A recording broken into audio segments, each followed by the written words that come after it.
je vous en supplie comme étrangers et pèlerins. Point. Oui, mon frère, vous et moi, bien que nous n'ayons jamais quitté le lieu où nous sommes nés ni quitté notre pays, nous sommes des étrangers et pèlerins par le simple fait d'être disciples du Christ. Étrangers et pèlerins, où, sur cette terre, sommes-nous des extraterrestres? Sommes-nous d'une autre galaxie? Non. Quand il dit que nous sommes des étrangers et des pèlerins, il ne dit pas que nous ne sommes pas des terriens ou de la terre. Nous sommes des êtres humains et, en tant que tels, nous appartenons à la terre où le Seigneur nous a placés dès le début. Mais ce que vous voulez dire, c'est que même si nous vivons sur cette terre et que nous sommes de la terre, nous restons néanmoins des étrangers parce que nous ne sommes pas du monde. Ici monde ne fait pas référence à la Terre ou à la planète, mais fait référence au système humain de vie. Sans Dieu, contrairement à Dieu, et à tout ce que cela implique. La culture du monde, les idées du monde, les coutumes du monde. Entonces, somos extranjeros porque tenemos que vivir cada día en un sistema de vida que es contrario a Dios en su generalidad, con valor distinto a los del reino, con una ética contraria a la ética biblica, con meta y proposito distinto a la gloria de Dieu. Le Seigneur Jésus lui-même a dit que nous sommes dans ce monde, dont nous parlons mais que nous ne sommes pas du monde. Et le Seigneur a prié pour que le Père ne nous éloigne pas du monde mais nous garde du mal.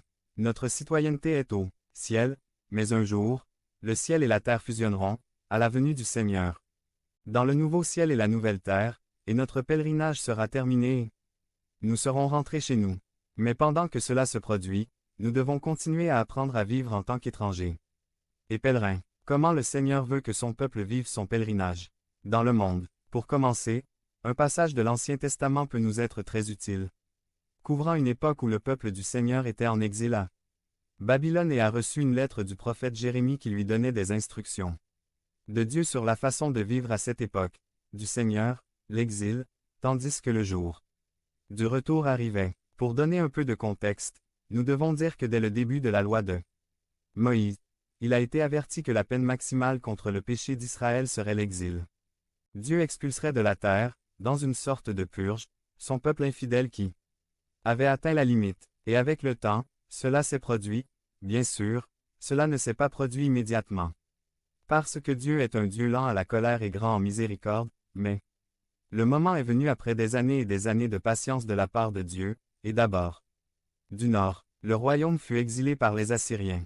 Un certain temps passa et le royaume du sud, avec sa capitale Jérusalem, après avoir été appelé à la repentance à plusieurs reprises, fut également envoyé en exil par les conquérants babyloniens. 515. Vers 597 AV.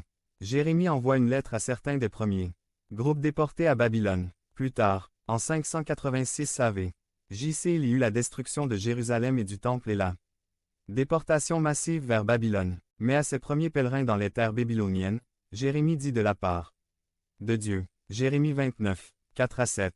4 Ainsi parle l'Éternel Tout-Puissant, le Dieu d'Israël, à tous ceux que j'ai déportés de Jérusalem à Babylone.